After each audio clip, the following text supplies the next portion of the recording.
today we are chatting about a very juicy topic, how to vet a sales mentor before you spend even $1 on their bullshit. The first part is we want to talk about what makes a real sales mentor. This is a really good place to start. So I have seen and heard some things in this space that really shocked me. There are a lot of candidates that I've met who have been sacked from a role, struggling with performance, struggling to find a role. They've come to me as an appointment setter less than a year ago, and now they're popping up as a sales mentor.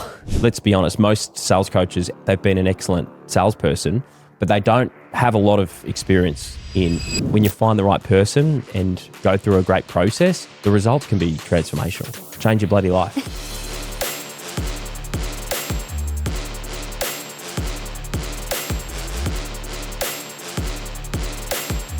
Live from the home studio on the sunny Gold Coast of Australia, it is the Remote Sales Podcast. I'm your host, Kris Cochrane. I'm joined by my wonderful co-host, the very pregnant Shani Campbell. Welcome. Thanks for the intro. Amongst other things, very pregnant. Yes, we are getting. But looking great. But I am wearing 32 weeks. Just for the viewers who've been watching the last couple of weeks. I don't know if you've noticed, but the belly's been creeping out, and it doesn't look super attractive. So today I'm actually wearing a leotard, so the belly can't get out.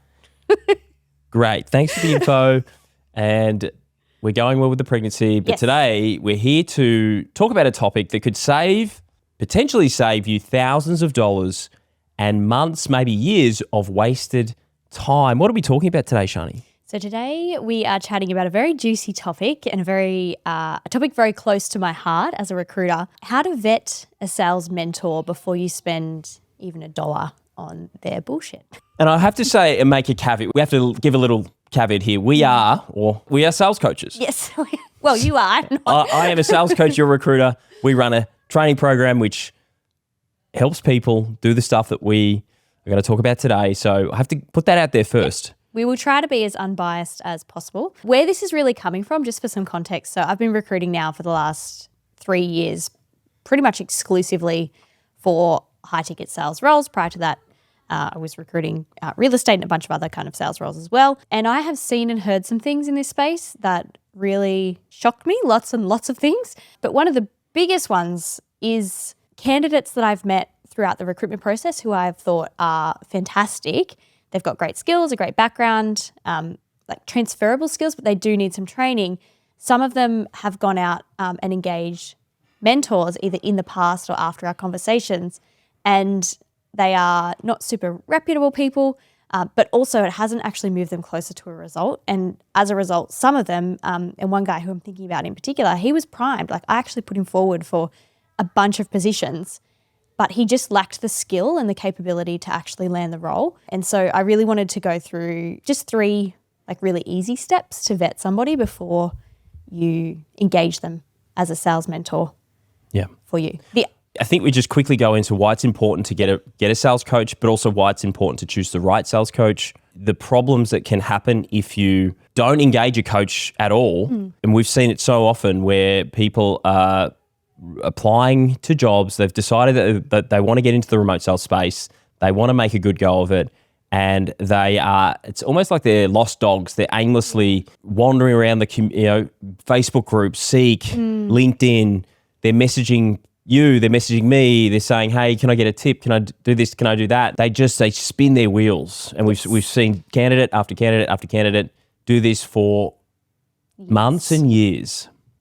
So you can spin your wheels if you're not able to join the dots, which a really good coach can do. And if you get the wrong coach, you actually invest money. And there are a lot of, I'll say it, there's a lot of scammers out there and people who promise big and they cannot deliver. And if you're working with someone who's made big promises, it sounds amazing. You invest your cash, but then they don't deliver. Well, you're left with now you don't have the skills, you don't have the knowledge, you don't have the connections. You're still wandering around aimlessly like a lost dog, and you're also lighter thousands of dollars. Or worse, there are some programs out there that I've seen teach people some really cringe methods to land roles. Or cringe kind of sales skills, there's just a lack of sales skills. So anyway, let's dive into it. Let's dive in. So we've spoken about the kind of current landscape and the episode that we did week before last week was Cam, was around the industry boom. So the industry has boomed. So there's a lot of people who've come into the industry, and that has resulted in great things, obviously, but also it's resulted in a lot of mentors kind of coming out of that. The other thing that I've seen from a recruitment perspective is another reason why I get really passionate about this topic is because there are a lot of candidates that I've met who have been sacked from a role, struggling with performance, struggling to find a role. They've come to me as an appointment setter less than a year ago, and now they're popping up as a sales mentor for closers. They came to you as an appointment setter looking for a role. Yes. Unable to find a role. Unable to find a role. Struggling. I was unable to place them because they lacked skill and they weren't competitive with the other people who I was putting forward. And so... And there's one at least in particular you're thinking of at the moment. It's just a recent one, but it happens all the time. It's happened like multiple times over the last couple of months. But great people, like lovely people.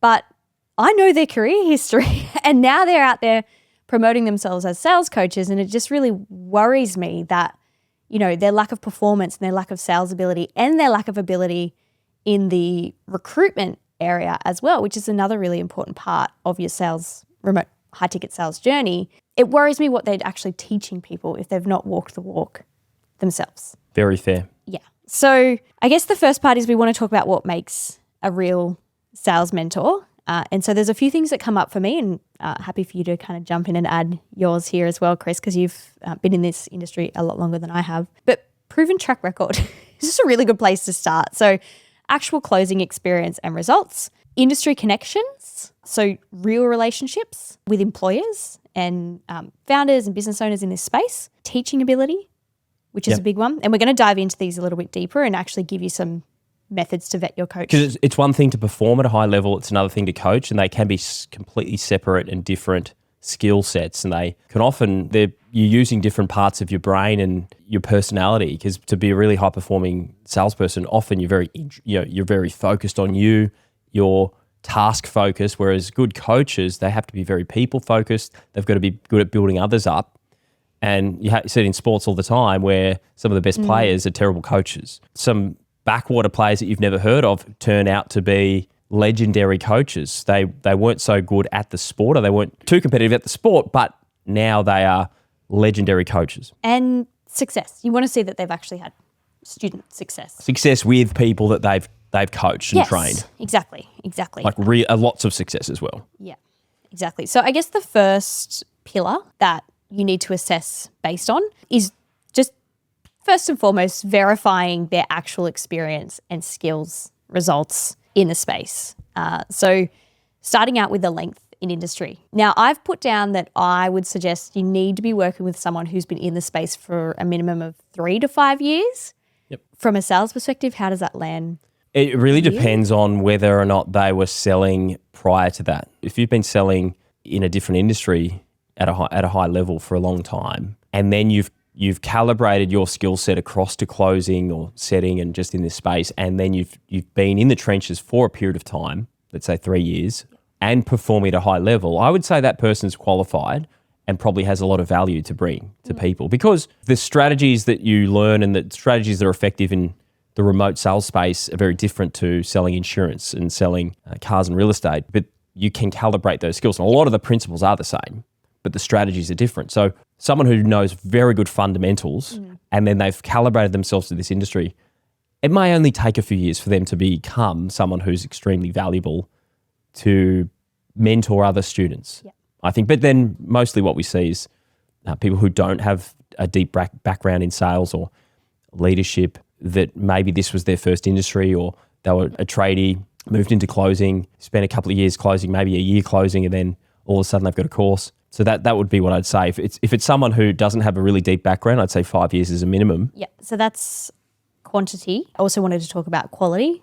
So the areas that I would be looking into, knowing what I know when it comes to quality of experience in the industry, is obviously results. You want to know that they've actually been a top performer, or close to, like they've performed well. But also, what offers and industries have they worked on? So there are a lot of people out there who are great coaches, like they're really, really great coaches and mentors. However, they've only really worked in high ticket but lower ticket industries like fitness. You know, they're selling 3 to 5K or, below 10K kind of offers.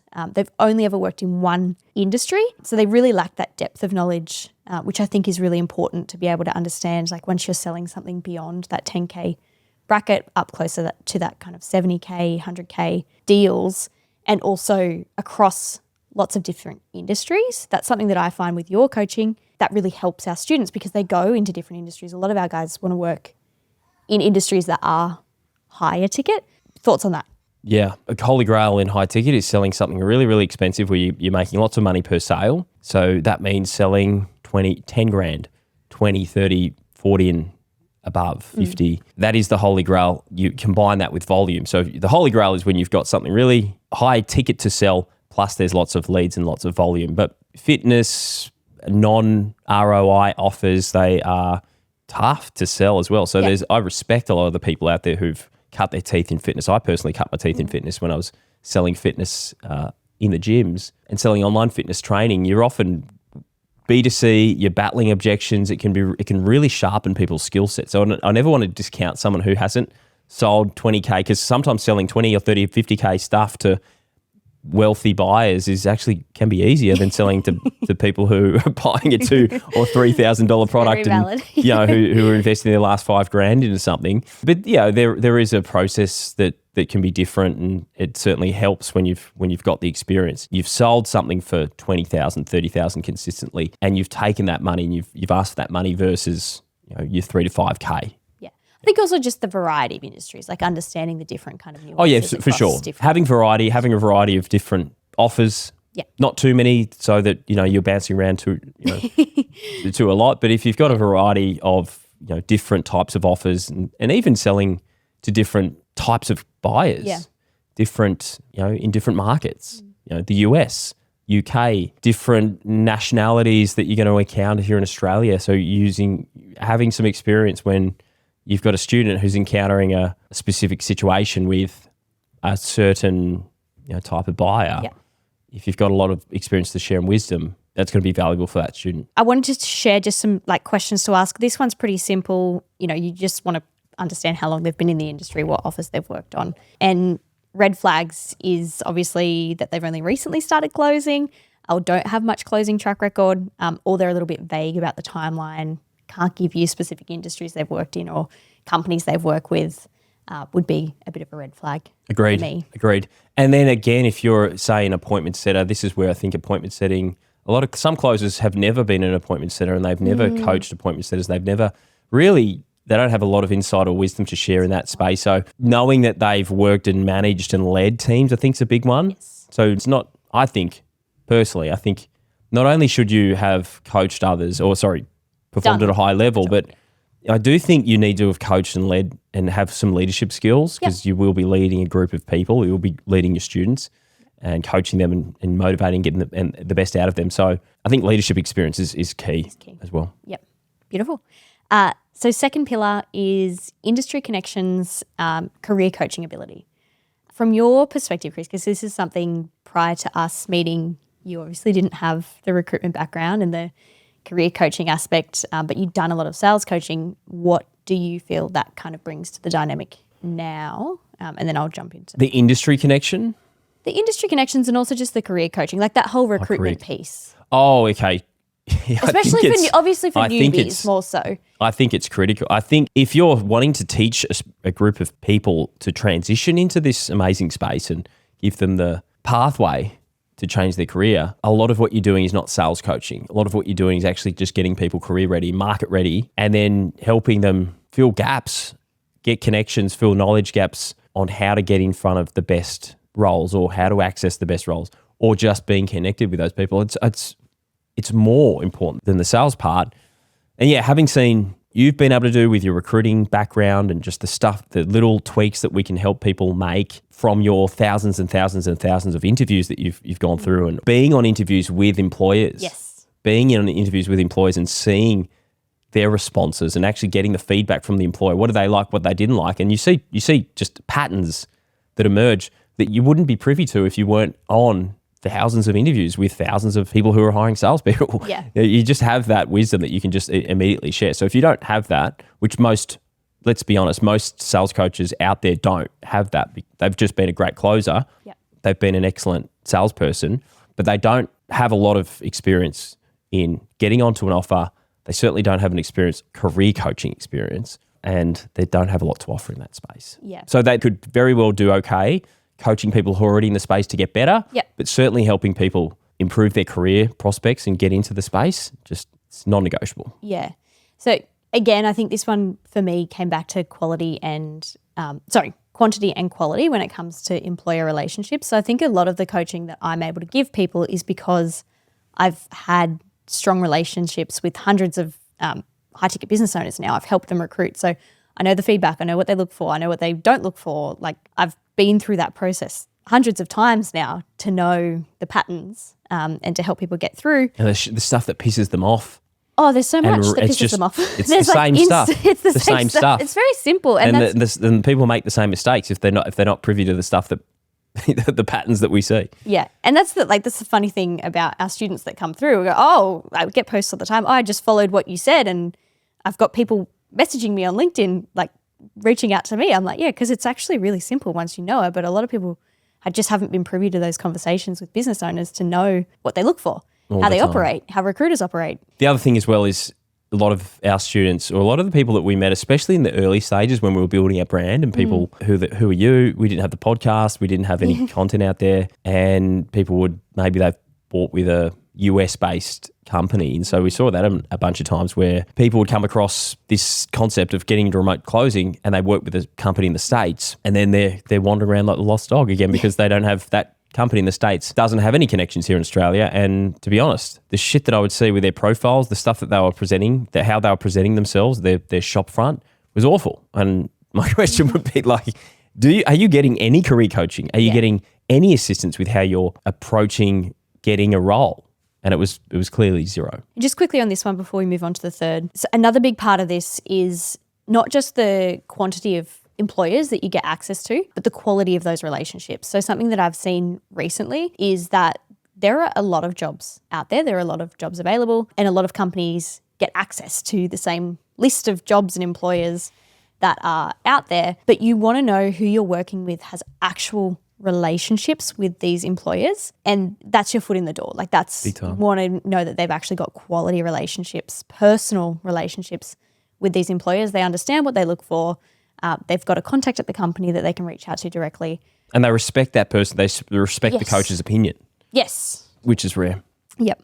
Perfect. So pillar 3 is just validating their coaching results. So as we were saying at the beginning, there's a very big difference between being a high-performing closer and being a great coach. So you really want to understand, like, what is their actual experience in developing other people and what's their student results like.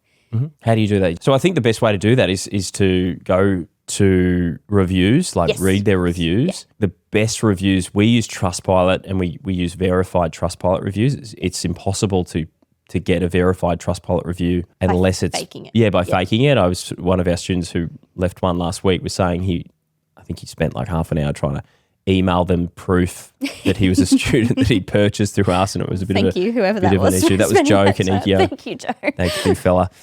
So verified reviews, video, podcast video, like interviews, long form chats that are really hard to fake. Yep. Really hard to fake. You can fake a 30-second shout out. You can buy them on Fiverr. You can buy them on.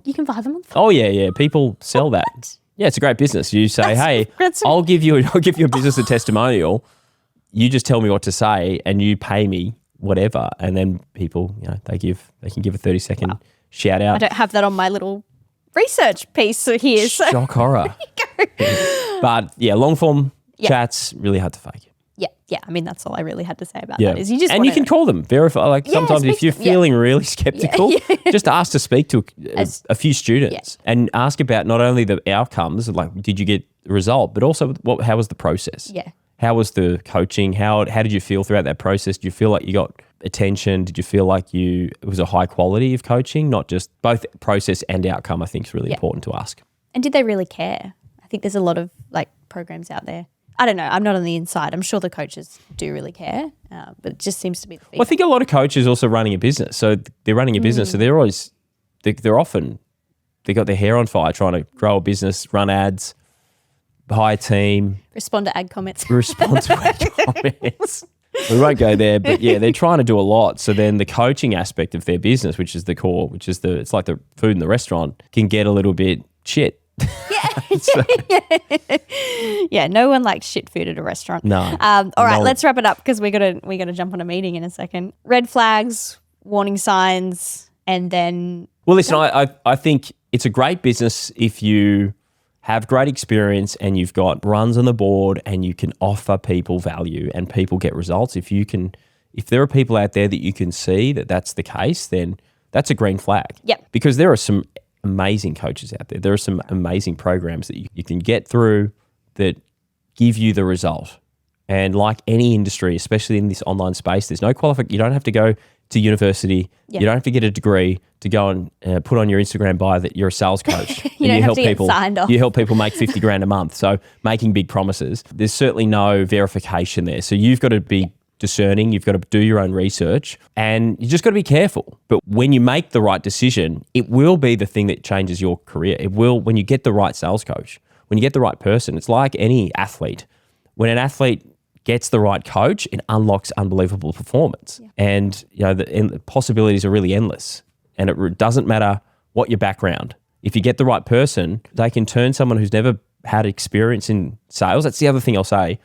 There are a lot of sales coaches out there who have scripts, they have techniques, they've got tactics, but they have zero idea how to get someone who's never sold before and who has pretty average communication skills to coach them how to be a confident communicator. Yep. I think I've found that to be way more challenging. It's the biggest thing. Way more challenging than coaching someone to go from 20K who's closing at 33% to 45% by giving them some objection handling frameworks and word tracks. But the key for a lot of people who are looking to get in the space, you want to make sure that people can not only give you some scripting, but they can actually coach you and coach the skills and get you to perform. Again, when you find that, whether it's with us and whether there's a lot out there, when you find the right person and go through a great process, the results can be transformational. Yeah. Change your bloody life. Change your bloody life. Let's finish it there. Thank you, Kris. Great. Thanks, Shani. See you next time. And if you love the content, if you love the podcast, make sure you subscribe. We put these out every week and we aim to give you value. So don't forget to hit that subscribe button, rate the pod if you're listening on Spotify, and we'll see you next time.